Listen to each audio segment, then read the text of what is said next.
आज श्री शिव पुराण कथा का द्वितीय खंड का पहला अध्याय सुनाती हूँ।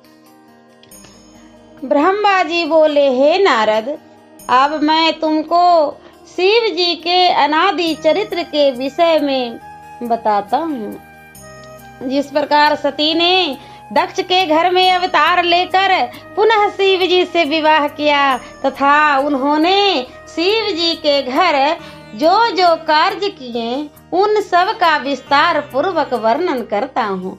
मैंने पहले 10 पुत्र उत्पन्न करके उनको आदेश दिया कि तुम सृष्टि की रचना करो।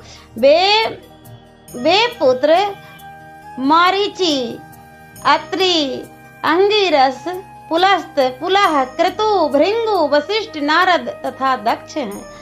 मैंने इनको मानसी सृष्टि की रतिका पर उत्पन्न किया, परंतु जब मैंने नारी स्वरूपा परम सुंदरी सरस्वती को उत्पन्न किया तो उसके मनमोहक सुंदर स्वरूप को देखकर मेरा हृदय काम के वशीभूत हो गया।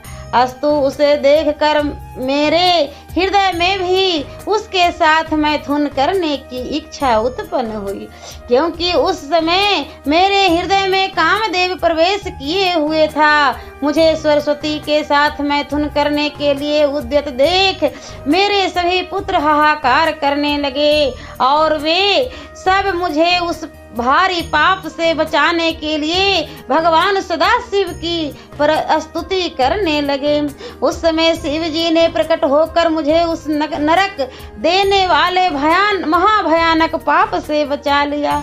सूत जी बोले, हे ऋषियों, ब्रह्मा जी के मुख से यह वृतांत सुनकर नारद जी ने कुछ देर तक विचार करने के उपरांत उनसे इस प्रकार कहा, हे पिता, आप संपूर्ण सृष्टि के स्वामी तथा सबको उत्पन्न करने वाले हैं। इस समय मेरा हृदय अत्यंत चिंतित है, अतः आप संपूर्ण संशय को नष्ट करने के लिए इस कथा को विस्तार पूर्वक कहिए।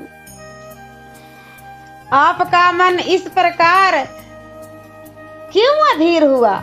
आपकी सेवा करने वाले मनुष्यों को ब्रह्म ज्ञान की प्राप्ति होती है, अतः आपके द्वारा ऐसा कर्म होना अत्यंत आश्चर्य की बात है।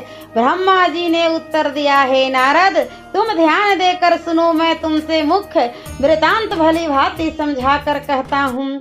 भगवान सदाशिव की माया धन्य एवं अपरंपार है। उन श्री शिव जी की माया ने मुझे जिस प्रकार नचाया वह कथा मैं तुमसे कहता हूँ। सृष्टि की बुद्धि के हेतु मैंने अपने मुख से एक कन्या को उत्पन्न किया। उसे उत्पन्न कर मेरे हृदय में कुछ अहंकार उपजा।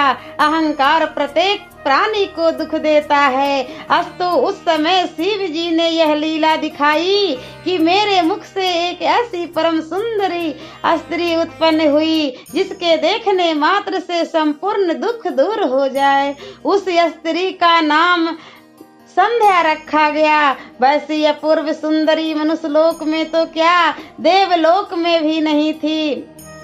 उस नख से शिखा तक नवीन पूर्ण चंद्र के समान प्रभावशालिनी जगजामिनी तथा चंपक वर्ण कामिनी को देखकर मेरे हृदय में काम वासना जाग ही उठी और मैं उसके साथ रमन करने की इच्छा से अपने स्थान से उठकर खड़ा हो गया। परंतु दक्ष आदि ने उस समय मुझे ऐसा करने से रोक दिया। तदुपरांत वे सब दक्ष आदि मेरे पुत्र स्वयं उसकी ओर पाप भरी दृष्टि से देखने लगे। जिस समय मैं अपने मन में उसी स्त्री के प्रति अनेकों प्रकार के विचार कर रहा था, उसी समय अचानक ही एक अत्यंत सुंदर पुरुष भी वहीं उत्पन्न हो गया।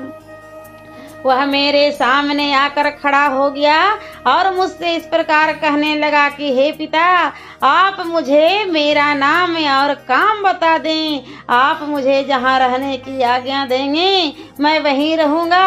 अस्तु आप कृपा करके मेरी इस इच्छा को पूर्ण करें।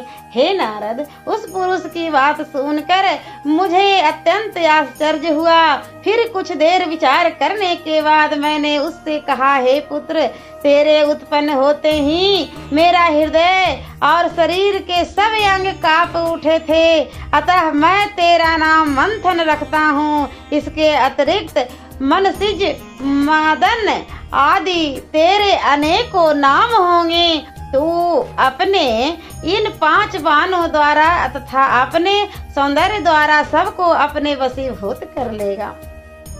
संपूर्ण सृष्टि का हृदय तेरे अधीन रहेगा। इस प्रकार मैंने अपने पुत्र को बहुत से अधिकार प्रदान किए। अपने कार्य को इस प्रकार संपन्न हुआ देखकर मेरे हृदय में प्रसन्नता भर गई तथा अत्यंत अहंकार भी उत्पन्न हुआ। तत्पश्चात सिंहासन पर बैठे हुए अपने सभी पुत्रों को देखकर मुझे बहुत हर्ष हुआ।